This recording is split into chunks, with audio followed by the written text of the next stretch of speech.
This is The Roadmap with Ted Jenkin. Hey everybody, this is Ted Jenkin and welcome to The Roadmap, exclusively here on America's Small Business Network. Every week I try to bring you some of the brightest and best CEOs and entrepreneurs all around the country in all kinds of businesses, blue collar, white collar, service, manufacturing, so you can learn how to start a business and scale a business, and maybe one day you too can exit stage left. I've got a tremendous entrepreneur today. He's an entrepreneur, but he is in the legal space. Scott Monge from Monge Associates. If you live in Atlanta, I will tell you this, that you're not gonna miss him. He's basically on every billboard, on every bus, and you see this in a lot of cities across America. So, Scott, thanks for coming on the program today. Do you know, before I get rolling into my interview today, how many billboards and buses that you're actually on? Do you have any idea how many places that you're on now? Well, first of all, Ted, thank you for the opportunity to be here today. And I would answer that question by saying there's always room for more. I mean, it must be so interesting because, you know, when you're in any city in America, you'll see certain real estate agents or attorneys or heating and air conditioning companies. It just seems so dominant because everywhere you turn, you look at their marketing.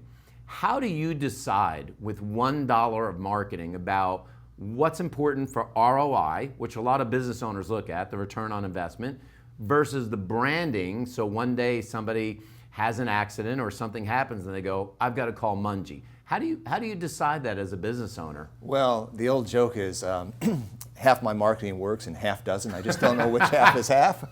So a lot of it is trial and error. And you know, just like Thomas Edison said, he knows 5,000 ways to invent a light bulb that doesn't work. I know a lot of things that don't work. So it's a lot of, I would say, to answer your question, it's a lot of trial and error. But you've gotten so good at it over time, and I did these in my businesses as well. It's like, what does that look like? Can you walk a viewer through this trial and error process? Do you basically say, I'm going to take $10,000, I'm going to test out a Facebook or a Google ad, or do you say I'm going to spend $100,000 and I'm going to test 10 billboards in a certain part of the city?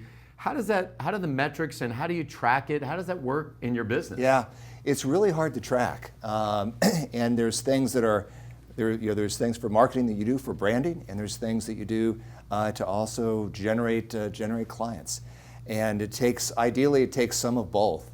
And so in terms of making those decisions, every week we have what we call a vision meeting that I'm involved in, along with some of the key leaders in my organization. Vision meeting? Yeah.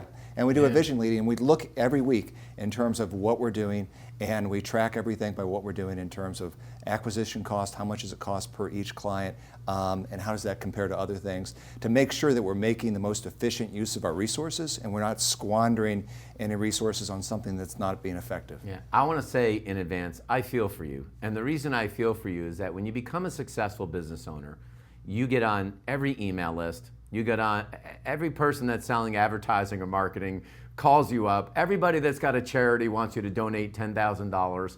How do you choose how to say no? Because I know it's hard. I went through this, and you don't want to tell people no, but how do you make that choice? Because I'm sure everybody and their brother is calling you to say, hey, give us some of that advertising money.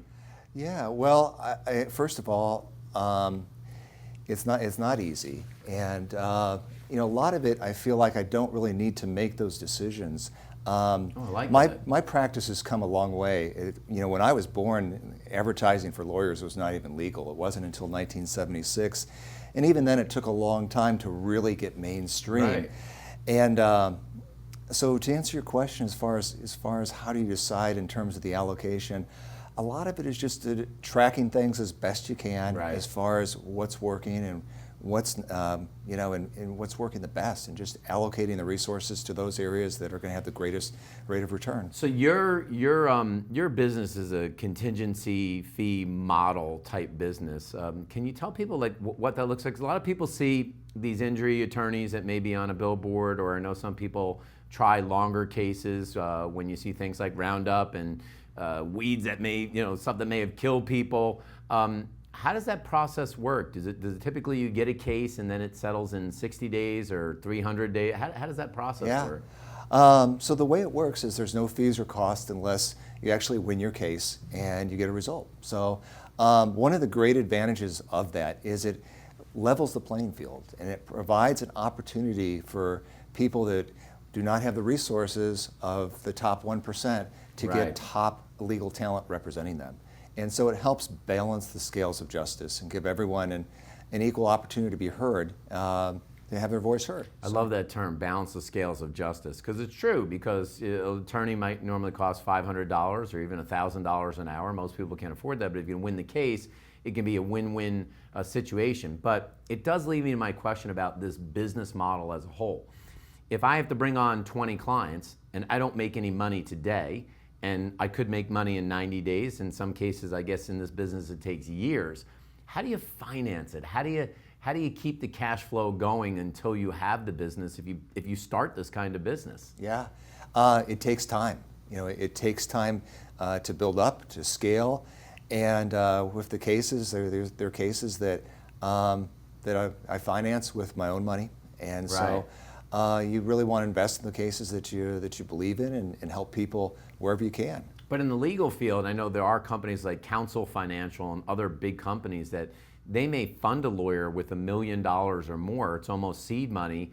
And I know it's a very high interest rate, right? It's not like money you would get from the bank. Yeah, that's right, and that's something that wasn't there in the early days of the profession, and it is there now. And so it's helpful in appropriate situations for those law firms to properly finance and build up the cases for their clients as strong as they can. So I know you're only one guy. I drive my kids down to Auburn University. I come back in the state of Georgia. I see your face on a billboard. I'm driving around Atlanta. I see your face on a billboard. If thousands of cases come in a year, how do you manage that workflow, and how do you go about hiring attorneys to parcel out all these cases? Well, that's a great team. That's a great question, and to answer your questions, with a great team. And so I go through, and in terms of just really finding, there's two core values that I look for. One is positivity, trying to find the nicest people you can find, and two is productivity, is just finding people who are going to be extremely hard workers, committed to the cause, and doing everything they can.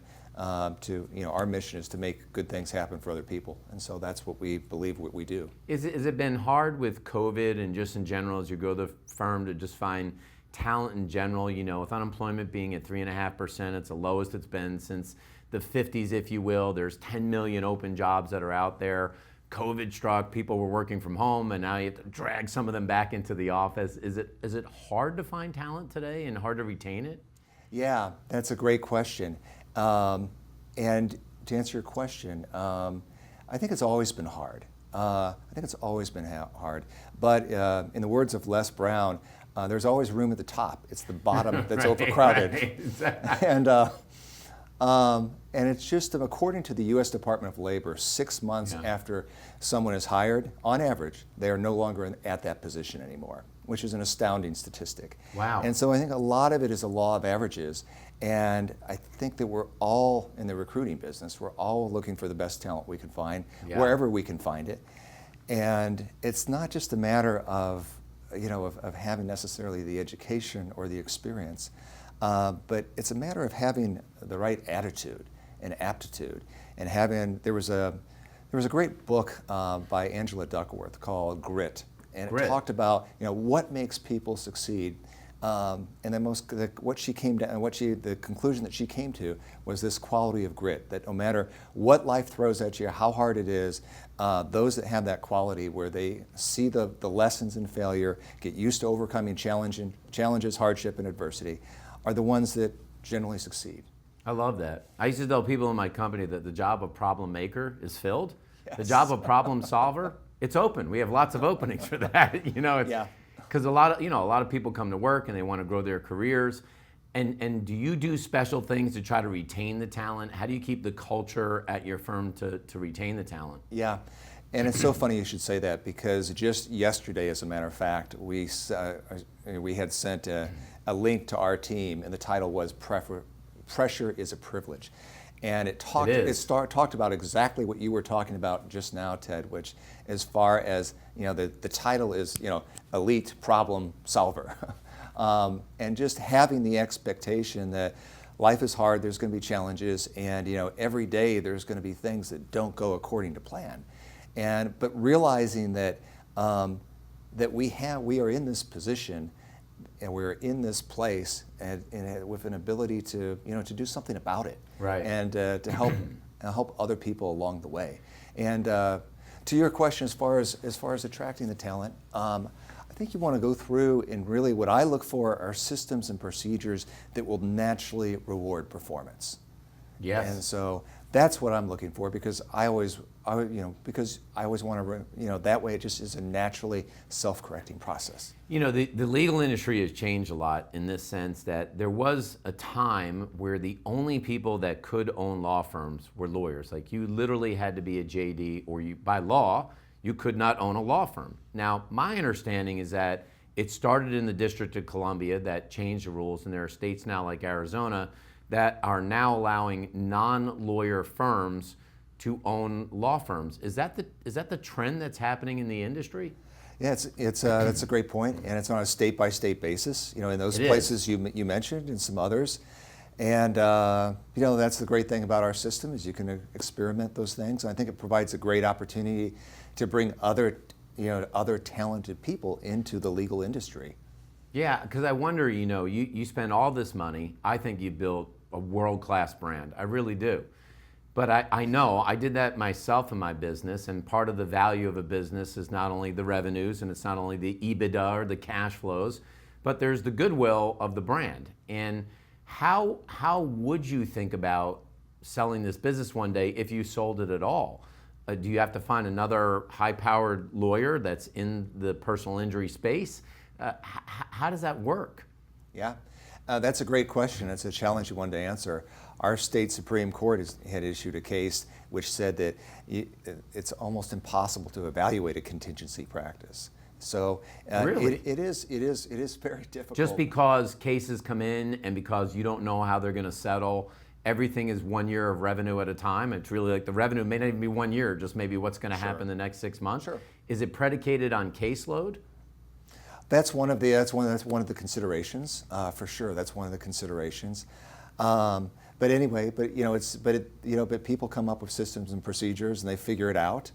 But it is a challenging thing to evaluate. Yeah, I also know that like a lot of business owners, you've also bought real estate as well in the business. Are you a bigger fan of doing the 19th floor of a law firm like a King and Spalding does in a building and lease out these fancy spaces with Andy Warhols in the lobby, or do you like the idea of being owner-occupied real estate? Yeah, everyone has their practice model, and with ours, we own real estate, we lease real estate. Yeah. We've got a variety of practice models, and a lot of it just comes down to what's available in a given area.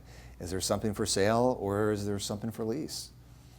How many TV commercials do you think you've done? I've seen you on a ton of them, hundreds of them. I don't know, but I'm grateful for anything that I've done, and what you don't see also too is just the great team that makes it all possible. So, in your kind of business, and I think this would be interesting for viewers, is that you are the face of the brand, and I think the first business I did, I actually made a mistake by being the face of the brand, but.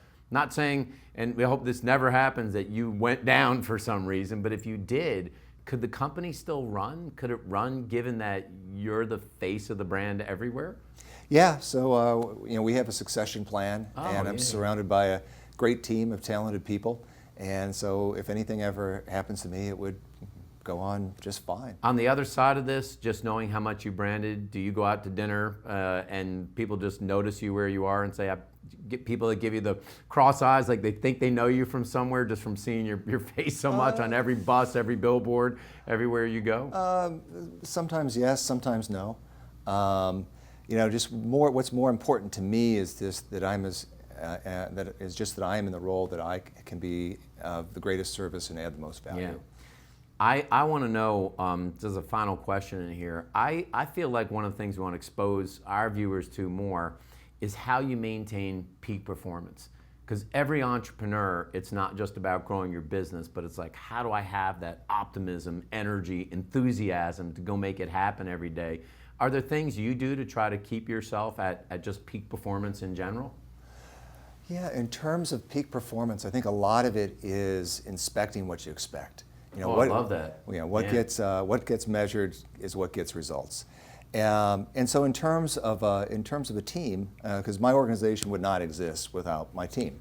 So in terms of that, a lot of that is really just letting everybody know how they're doing. I mean, people generally want to know how they're doing. So providing helpful feedback as far as how they're doing. And at the end of the day, people are happiest when they're making progress. And right, personal progress, not just financial, right? Right, exactly. And so you got to have, with every life, you got to have some goals, you got to have some structure, and circling back to what you mentioned earlier, as far as business or selling business. I mean, I believe to retire is to expire. I mean, when you look at people that make a sudden exit from work and they don't have that structure of something else to do in terms of the next stage. I mean, heart attacks go up dramatically, all sorts of health hazards. So you want to make sure that you got those parts of your life in proper order. Well, I wanted to say congratulations on all your success. I'm a fan for you as a business owner. It's amazing how big of a business that you've built in such a tough field. There's so many people that are attorneys out there, but you've been able to separate yourself from the pack. And folks that are watching the roadmap in here, you have to ask yourself, I mean, you invest $1, as Scott talked about today, sometimes you just have to try it. Half of it's gonna work, half of it's not gonna work, but it's the only way to push the business forward. So I challenge you to take some risk here over the next 6 months, invest some marketing money, do some trial and error, see what happens, and that's how you can scale the business and maybe one day exit stage left. I'm Ted Jenkin, and this is The Roadmap. Thanks for watching The Roadmap with Ted Jenkin.